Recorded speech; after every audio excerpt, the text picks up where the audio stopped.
All right, welcome back. It is power rankings time. This video is coming out a few days late. I usually do these on Fridays, but I wanted to postpone this up until we had the conclusion of our additional matches of our tiebreakers, which is why I'm making this now on Monday. Yeah, this is going to be a pretty fun list. Again, before I get into it, I just want to preface this with the fact that this is all personal opinion. You don't have to agree with every single thing I say in this video. I do try and watch as much Dota as possible, but that doesn't necessarily mean that my opinions are going to be the exact same as yours. It is also quite hard to rank these teams amongst one another given the fact that they don't play against one another if they're not in the same region, especially in this first tour where we're not going to be having a traditional major. So do keep that in mind. I have accommodated for some regions being tougher than others. Yeah, getting into this list, I'm going to be keeping things the same, where I'm going to be trying to breeze through the first two rows pretty quickly. Generally, a lot of these teams are struggling with the same thing, and so I don't want to be beating a dead horse. I'm just going to try and breeze through it, although there was actually quite a lot of movement in this bottom two rows. And starting off with number 48, dropping 2 spots from last week, going 0-2, we have Arkosh. Won't say anything more about that. Dropping 2 spots, number 47, we have Cool Guys, who go 0-1. They end off their season completely winless with a loss to Enigma Galaxy. Number 46, dropping 3 spots, losing both of their series this week, we have Phoenix. Also, just like Cool Guys, have not won a single series this whole tour. They had a pretty rough go of it, which we might have been able to see coming given the fact that their roster that they threw together in the offseason wasn't all that convincing. And yeah, it kind of showed. Number 45, dropping 4 spots, even though they didn't play this week. They just kind of got passed because, again, a lot of movement in these bottom 2 rows this past week. We have TNC Predator. Yeah, pretty rough season for them. Number 44, dropping 4 spots as well, we have AS Monaco Gambit, who lose 2-0 in their series against Mind Games, in which the winner was going to be staying in the upper division, loser was getting relegated. And they just really didn't look like they put up much of a fight at all in either of those 2 games. And for AS Monaco Gambit, it's been a real downward spiral from a season that looked pretty salvageable at the start. Following that, same scenario for my number 43 spot, dropping 10 spots from last week, one of the highest ones we've seen, and that's Black and Yellow. They had a very similar case with Gambit where they are facing off against Simply 2 based, in which the winner stays in the upper division and the loser gets relegated. And Black and Yellow, again, really didn't put up much of a fight. Simply 2 based, in their credit, really kind of handled them in that one to maintain their spot in the upper division. Black and Yellow is going down to the lower division as their only win this tour was up against Evil Geniuses, which I find pretty absurd. At number 42, rising up 6 spots, the first team that we've actually seen rising this week, we have SG Esports, who ends off the season better than they started it, and that's for sure, with a win 2-1 over Beast Coast. I've already touched on that a few times now, and that was a series for sure. Number 41, moving up 6 spots as well, we have Empire, who goes 1-0 in the week. They take down Hellraisers. Empire did have Kuman playing in for them, which is a player I didn't touch on in my News of the Day video, where I also talked about free agent players right now. But Kuman is also still a free agent right now, who hasn't been picked up by anyone. He fills in for Empire, and whether or not he was the difference maker here, Empire taking down a team that's been having as successful a season as Hellraisers was definitely something to be, well, alarmed about if you're a Hellraisers fan, but very happy about if you're an Empire fan. Unfortunately, it doesn't save them from relegation, but it was a nice way to end off their season, as that was their only win of the tour. All right, now moving on to the second lowest row, still kind of going a little bit faster than usual.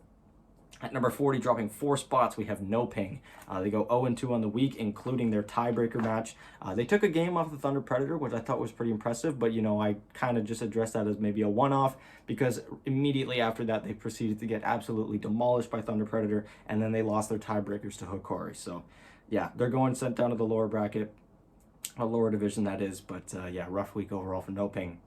At number 39, staying in the same spot from last week with a single loss up against Team Liquid, and that was Alliance. They go 0-1. They took a game off of Liquid. They had their moments in that series, but I think a lot of people in the comments are kind of right in the sense that it really looks like Alliance just doesn't have the proper captain. Their leadership, their shot calling just really seems to be off, especially in that third game. It becomes immediately apparent when they start taking control of that third game late against Liquid, and things kind of just fall apart because they make quite a few bad moves in the late game. They really need to bring in a solid captain for them if they want to have a solid success, or maybe the roster just needs to gel a little bit better. Either way, rough season for Alliance. We'll see if they do better in the lower division. At number 38, dropping 6 spots from last week.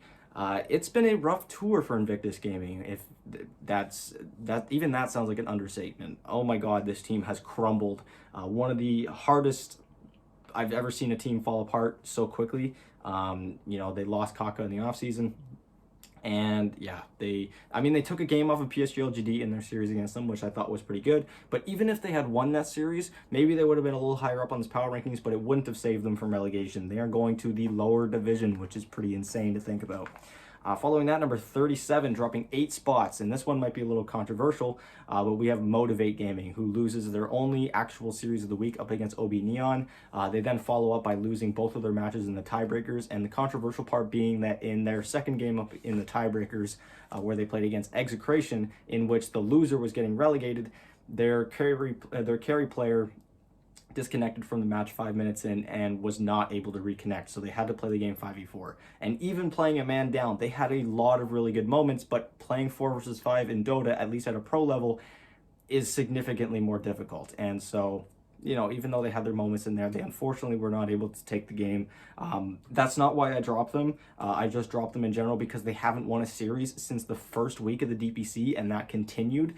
They had the opportunity to spare themselves from tiebreakers if they had beaten OB Neon in that last series, and they couldn't. And even then, they had another opportunity to beat OB Neon again in those best of ones in the tiebreakers where they couldn't. So all in all, for Motivate, it has been one of the worst downward spirals for a team I've seen in a very long time, in such a short amount of time as well, and with a very, very dramatic ending as well, with a player disconnecting in there. Really just sealed their fate, which was really unfortunate to see, as I think this team had a lot of potential heading into this year, into this first tour. All right, now looking at number 36, jumping up 8 spots. Again, a lot of teams dropping back this week, and this is one of the teams that really took advantage of that, as they are now dodging relegation. We have Mind Games, who goes 1-0 on the week. They have a very nice matchup against AS Monaco Gambit, which I previously talked about, that spares them the risk of making it to the lower division. They are staying in the upper division, and all in all, it's been a nice turnaround. They started off the season going 0-5, I believe, but they've won their last 2, and they've looked pretty good. So for Mind Games, they got the wins that they needed right in the nick of time. Following that, at number 35, moving up 7 spots, Simply 2 based. Again, same thing as Mind Games. They win that matchup against the other team that they needed to beat, beating Black and Yellow, and they look very, very dominant doing so. So all in all, gotta say I was really impressed with that. Same thing with Mind Games in their series against Gambit. They were very, very dominant. Number 34. Moving up 4 spots, we have Hokori, who goes 1-1 in the week. They are facing off against Lava, in which the loser of that matchup was going to be playing a tiebreaker match against No Ping for that relegation. They aren't able to beat Lava. They actually kind of lose that series quite hard, but they snap back into form and they take down No Ping to spare their spot in the upper division. So Hokori can't be too upset about the results here, but all in all, you just kind of wish that the overall tour was a little bit better for the team, and so that's why we find them all the way down at number 34. At number 33, speaking of which, moving up 1 spot with their win this week, we have Lava. And sure, they also lost this week. They lost to Infamous, which took place around the same time I was uploading my last power ranking, so it wasn't included in it. They did take a game off of Infamous, who has been proving to be quite a force to be reckoned with in South America, a team that I think is underrated a little bit. But all in all, I can't really complain about Lava. They win the matchup that they need to win to avoid those tiebreakers, and they stay in the upper division. So, yeah. All right, now moving on to row number 3, if we're counting from the bottom. All in all, teams up here doing a little bit better this time around, but maybe underperforming a little bit. First on the list, number 32, moving up 5 spots this week, we have OB Neon. OB Neon has kind of been bouncing up and down all over this list for the past little while, as I don't really know where to rank them at this point. They've been doing very, very well outside of the DPC and other tournaments. There was a lot of hype around them coming into this season, and then they kind of underperformed very, very hard for the first, 3-4 weeks. But they started to turn things around, and then they weren't turning things around, and then now they're back to it. They take down Motivate in a crucial series that they needed to win to save their spot in the upper division and force tiebreakers. And then in those tiebreakers, they win both of their matches against Execration and Motivate. And all in all, OB Neon gets it done, and they do what they need to stay in this division. So all in all, I think it's been a fantastic week and a half for OB Neon. At number 31, moving down 1 spot from last week, we have Vici Gaming. Vici Gaming, Definitely not the same Vici that we had last year. Not just saying that because the roster is quite literally different, but also it really feels like the skill level is not anywhere the same as it was last year, which is all right. You know, you don't always have to have an excellent team. It does take time sometimes for teams to really come together, players to start really shining. They lost to eHome and RNG this week. They beat Phoenix, which is the team that you have to beat in China right now because they're playing so poorly. All in all, can't really be too upset with the results of VG Gaming this week, and so they only dropped down one spot, which isn't very major. At number 30, moving up 5 spots from last week, this is a team in China that had a much better season than what was expected, and that's LBZS. They go 1-1 on the week. They beat Evil Geniuses. To beat Evil Geniuses, they lost to eHome, and it's been a pretty good series so far, or a pretty good run for LBCS so far. I'm pretty sure they've got to be very happy with the way things have turned out, especially with how kind of thrown together their roster felt coming into this. They stay in the upper division, and we'll see if they manage to improve or maybe pick up some more players maybe more willing to come and play with the org. We'll see. At number 29, moving down 9 spots from last week. A bit of a market correction, I guess you could call it, after having such a hot start, but also with that hot start, they weren't exactly playing against some of the tougher teams, and that is Execration. They go 0-2 this week. They lose to Fnatic and Boom, which are some pretty solid teams, but at the same time, they kind of struggle a little bit in those tiebreakers. They lose to OB Neon, and sure, they beat Motivate, but again, Motivate was playing a man down. Would they still have won that? We don't know. It's not really my place to call. Again, Motivate had their highlights in that match even when they were playing a man down, but that doesn't necessarily mean that they still would have won if it was 5v5. So all in all, Execration, it's been a real dip since the start of the season. I think having them at 29 is pretty acceptable here.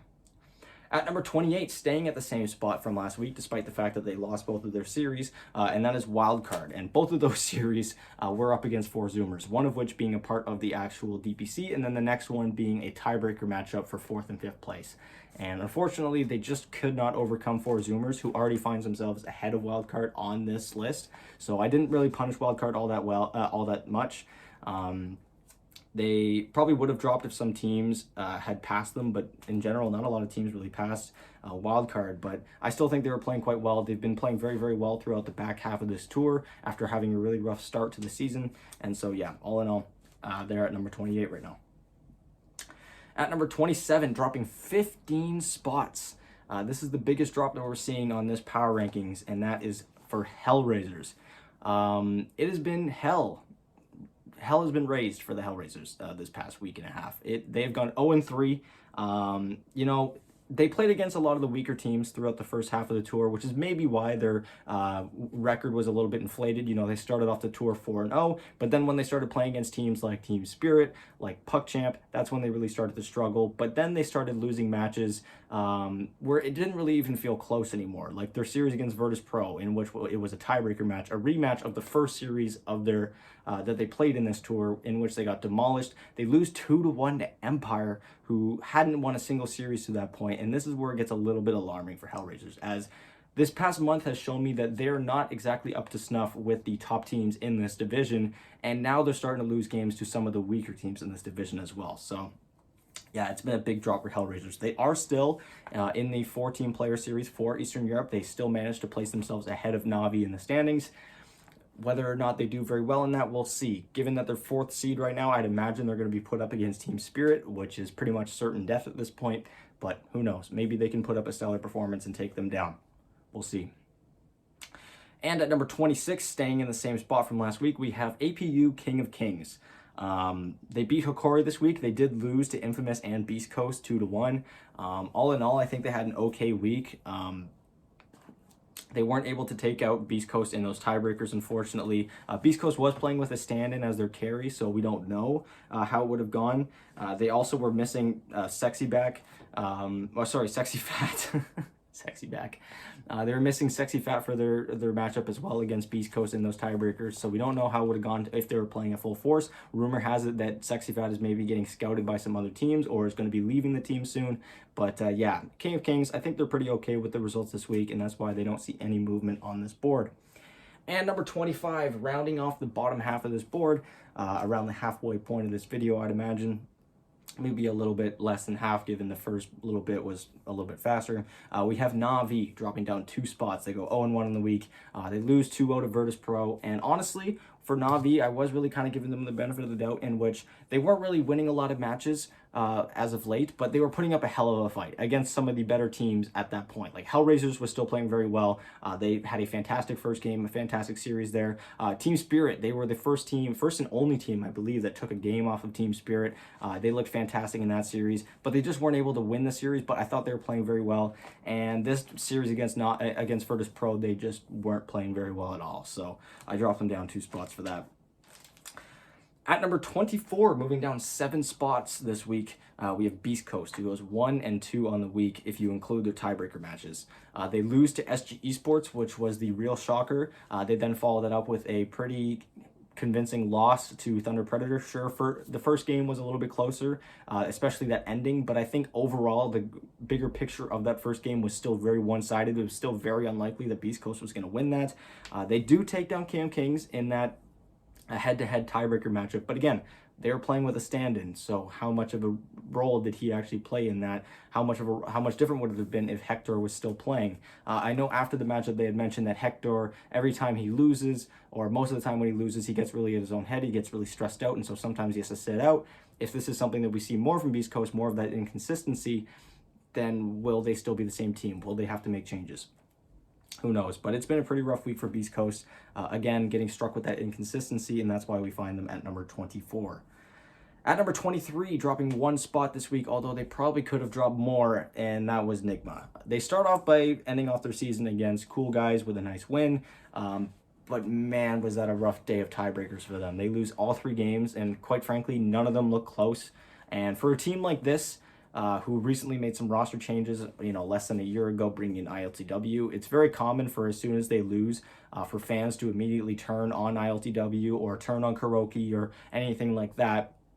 And, obviously everyone's got their own criticisms. I personally don't buy into that. I think that after having such a fantastic run since that 3rd series loss that they had in this tour, after bringing in Miracle again, I think this was just kind of bound to happen. They have a really rough day. Again, they won't be making it to the playoffs, so we don't know how this rest of the tour would have played out had they made it, but it was definitely something a little bit alarming, as, again, none of those games really felt close, especially that one against Tundra. That was one of the ugliest games I've ever watched. So, yeah. At number 22, moving up 6 spots this week, going 2-0, we have Infamous. Infamous has a fantastic week here. They take down King of Kings and Lava. Sure, it takes them 3 games, but they get those wins nonetheless. They place 2nd place in the region, which is not something I don't think anyone was expecting at this point. And yeah, they have really come into their own after a sort of meh start to the season. Yeah, they looked pretty damn good. They're playing well. All their players are playing well, and we'll see how it goes in the regional tour. Again, there's only 4 teams. Will they be able to beat Beast Coast again? They did in the season. Will they be able to beat King of Kings again? Will they be able to finally overcome Thunder Predator, who has been the absolute behemoth of the region? We don't know. So all in all, I think they've been playing well. That's why they're at my number 22. And speaking of playing well, at number 21, moving up 4 spots, we have 4 Zoomers, who goes 3-0 on the week, including their tiebreaker matchup against Wildcard. 2 of these series were against Wildcard, so, they were beating the same team twice, but they looked dominant doing so. They were showing that they were able to be consistent in doing that. They also beat Arkosh, which, is a little bit of a wash, given the fact that I have them placed at the bottom, and I don't think they're playing very well at all. But still, credit where it's due. 4 Zoomers does what they need to get themselves into the regional playoffs. We'll see what they can do with that, as the rest of the competition in North America's playoff bracket is going to be very, very tough. Evil Geniuses has been coming back into form. Undying has looked fantastic again, and Quincy Crew is still the beast of this region. They do lose to Evil Geniuses in that one, which I'll get to when we talk about those 2 teams, but they are still a fantastic team.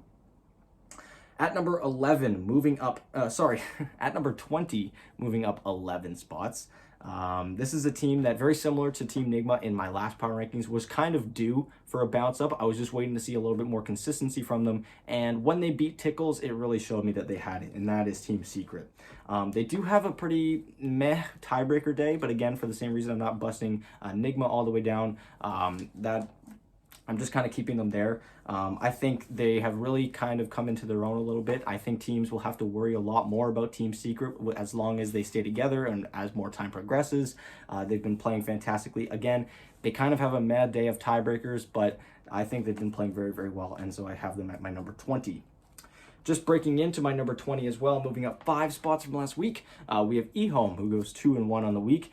They take down both Vici Gaming and LBZS, which sure are probably two teams that eHome should be beating, but they also do drop a game against Vici Gaming, but they make up for it by taking a game off of PSG.LGD in that series that they played against them. They aren't able to take PSG.LGD down, but they took a game off of them, and so I think eHome, all in all, definitely not the strongest team in this region, definitely has a lot of work to do to get themselves up into that point, but I think they've been playing very well, and they're definitely a team that has been one to not overlook in the Chinese region, as the org previously was in the past couple tours.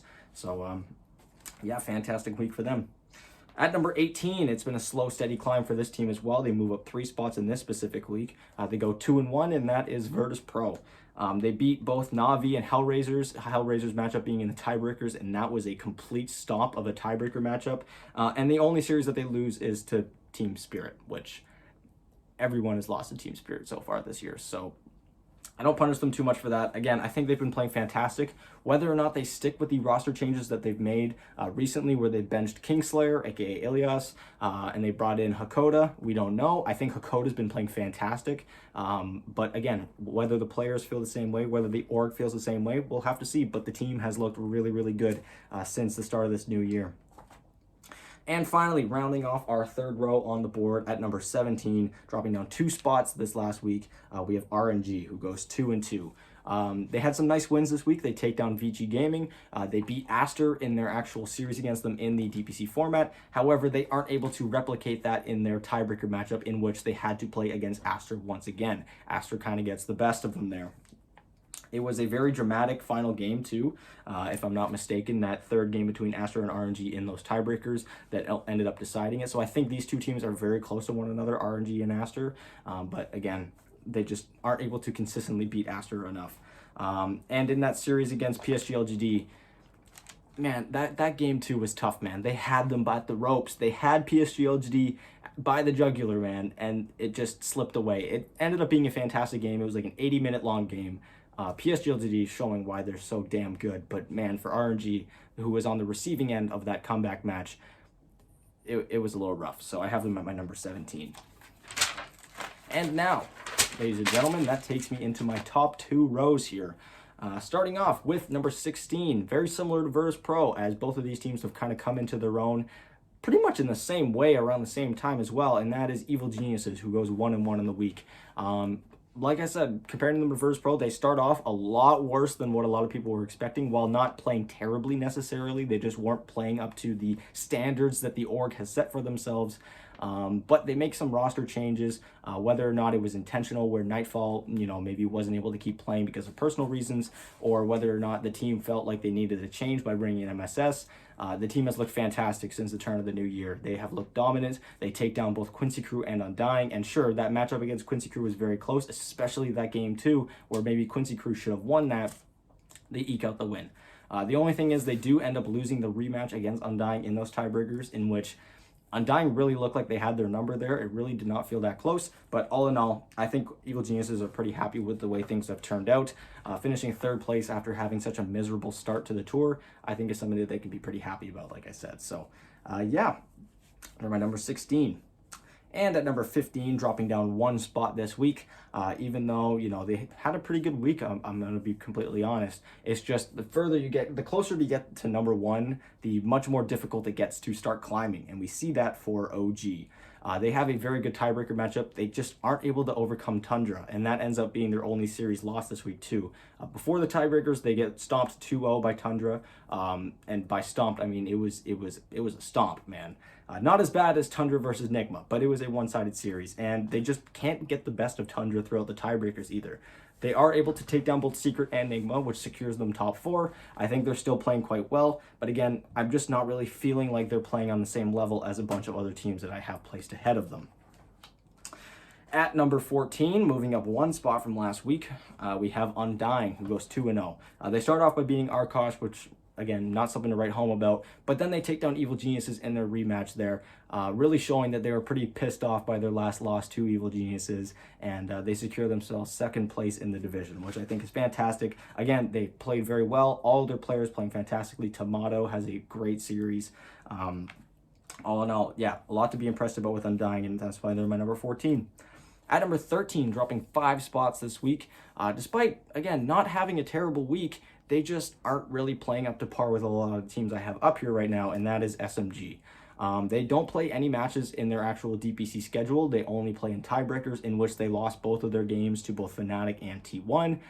Again, not a terrible week. It's just, it didn't really feel like they were playing with as much fire and like momentum as a lot of these other teams on here. I still think these guys are a fantastic team. Don't get me wrong. And I really enjoy watching them, but I don't think they're top 10 material as of this week, as of right now. So yeah, they're my number 13. At number 12, dropping down 1 spot from last week, we have Tickles. Tickles start off their week fantastic. They take down Tundra in a nice 2-0 game, a nice series for them, but then they lose to Secret. And this is, again, Secret kind of coming into their own a little bit, starting to really build up that momentum, and Tickles just aren't able to take it down. And it also wasn't really the closest series in reality. Secret kind of toyed with them throughout that series. So it gives me a little bit of stuff to be worried about with Tickles, but at the end of the day, they finished second in their division. I still think they're a fantastic team. I'm just, again, a little bit worried about them, and we'll see how they end up doing in those regional playoffs. But for now, they're my number 12. And that brings me to my number 11 spot, dropping 1 spot as well. We have Aster, who actually has a very impressive week. They go 3-1 on the week. They look very good. Their only loss being to RNG. However, they make up for it by beating them in those tiebreakers. Again, it's the same case in which I'm not feeling as nearly confident about RNG as I am with some of the teams ahead of them right now. I still think they're really, really playing fantastically.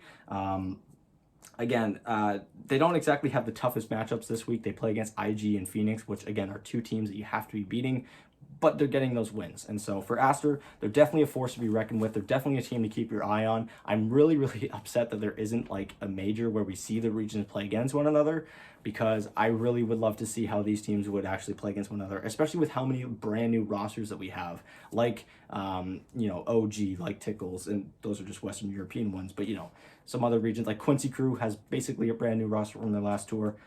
Again, pretty bummed that we're not going to be able to see those play against one another. And at number 10, cracking into the number 10, but not quite the top row here, dropping 1 spot from last week, we have T1. T1, since my last power rankings, had a very, very good showing that got them into the top row for sure, with a nice win over Boom. The only series that Boom has lost to this point. However, they've shown that they've also struggled to beat Fnatic consistently. They lose their series against them 2-1 in the actual DPC tour, and then in the tiebreakers they lose their head-to-head matchup against them as well. However, again, they beat Boom heading into that. They also beat SMG in the tiebreakers to secure themselves 3rd spot.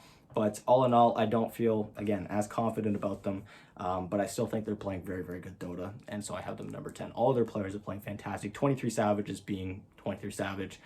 Carl maybe underperforming a little bit in some games, but all in all, they're still playing very good Dota, and it's just going to be a matter of just trying to clean up their game a little bit and be able to beat some of the teams that they've struggled to beat, like Fnatic. And at number 9, dropping down 2 spots this week, despite winning their only series this week, we have Liquid. The reason I dropped them down is because it really feels like Western Europe as a region doesn't feel nearly as cohesive or as tight as it did in the past. And, that makes sense. We have a lot of brand new rosters that are just coming together right now. It is also a pretty stale patch right now, so I feel like the players are also just kind of getting a little bit worn out. But I don't think Liquid has been playing as cleanly. A lot of their series, they do end up dropping a game, including their win against Alliance, in which Alliance has been struggling a lot. But all in all, they get the win. I feel like they're still top 10 material, but I just really want to see more from Liquid, and we'll get to see just how strong they are in those regional playoffs, as they have the unfortunate start of having to play against OG. Although they did beat OG in the tour, we'll see if they can replicate that. All right, the top row. These are the best of the best, baby. Starting off with number 8, moving up 10 spots this week. It has been a fantastic week for Fnatic. They go 2-0. They take down both T1. They take down T1, and then they win their tiebreakers 2-0 as well, taking down T1 again and SMG. They've been playing fantastic. It really feels like this team has really come together after a rather rocky start to the tour. If you guys recall, these guys had a pretty rough start. I believe they lost 2 of their first 4 series and then continued to win everything past that point, and they've just been building momentum and building and building and building, and right now they are playing some of the best Dota in the region, and yeah, they deserve this spot in the top row for sure. It has been a fantastic turnaround for Fnatic at this point. And now at number 7, moving up 6 spots, we have Tundra. They go 1-1 in the week in both of their series. They start off by losing to Tickles, but then they end off the tour on a super strong note by taking down OG. But it's really their tiebreakers that really cemented them into the top 8, into this top row here. They were unfuckwithable, if that makes sense.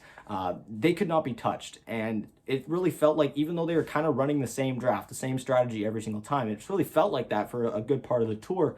No one seems to be able to get that, to beat them at it, and they've just been playing fantastic. Again, that match against Enigma was one of the ugliest beatdowns I've ever seen.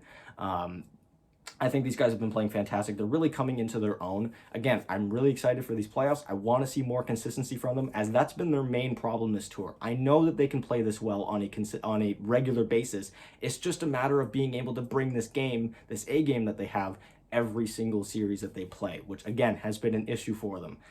We've seen them in outside tournaments outside of the DPC be fantastic. You know, the OGA Dota Pit that they won against Team Spirit in the grand finals. I, again, just want to see more from them. At number 6, dropping 1 spot from last week with their only loss being Quincy Crew. And, you know, they lose to Evil Geniuses, who, to their credit, Evil Geniuses, again, has been playing very, very well these past couple weeks.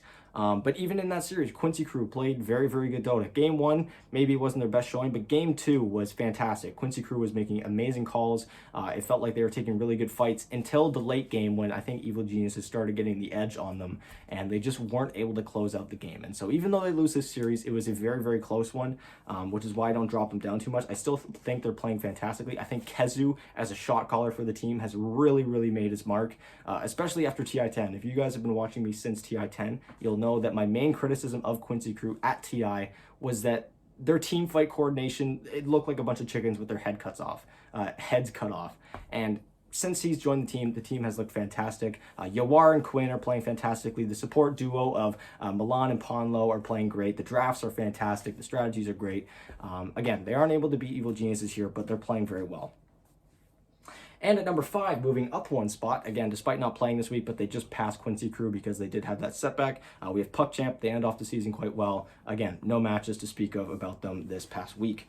At number 4, dropping down 2 spots with their only loss of this whole tour, that being against T1, we have Boom. They do make up for it with a nice win over Execration before ending off the season.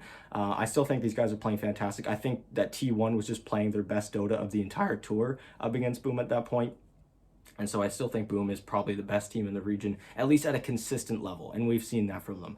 Again, I feel like I'm beating a dead horse here, but we'll see how the regional playoffs go. If they're able to keep that consistency, as, you know, more and more DPC points are going to be on the line, it's going to be more important than ever for Boom to be keeping that consistency, showing that they're able to beat some of the best teams. And hell, if they end up playing against T1 in maybe the finals of their mini playoff series, it'll be nice to see if they're maybe playing with a chip on their shoulder to get that revenge. At number 3, and again, it's a team that I've talked about a little bit already in this power ranking video, going 2-0 this week with 2 very nice wins, maybe a little bit of a setback in one of their series, but they still look rather dominant, and that is Thunder Predator. Again, these guys are playing the best, most consistent Dota of the region, in a region that really thrives on just pure chaos most of the time, in which Thunder Predator still dabbles in that. Again, game 1 of that Beast Coast series, the ending was amazing, even though it was a pretty one-sided series. These guys are playing fantastic Dota. They're playing amazingly.